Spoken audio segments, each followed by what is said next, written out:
What's up, everyone? Welcome to the video. Today we're going to take a look at how to replace the battery in this Lexus Smart Key Remote Fob. So this Lexus key fob is going to use replacement battery CR1632, and I'll put a link in the description box of this video to where you can purchase these batteries if you're in need. The first thing we want to do is remove the emergency key that's in the bottom of our key fob. That's done by pressing this release here, and then the emergency key will slide out like that. Now if we hold the key fob with the buttons facing down,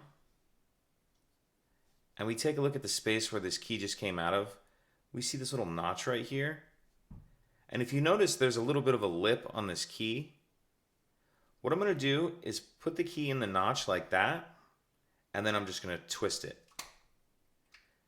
And as you do that, it pops the back of the shell up. Go ahead and pull the back all the way off. Now we see our battery right here.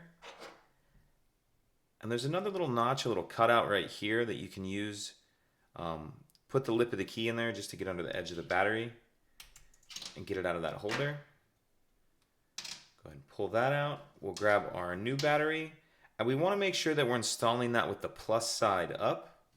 And you kind of want to start this end in first where you see that little metal holder.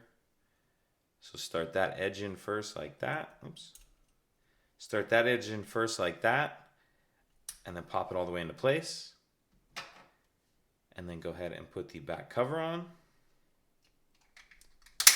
Snap that down. Slide our emergency key back in. And that's it. If you have any questions, please let me know. If you could take a second to like and subscribe, it helps us out, and I'd appreciate it. Thank you.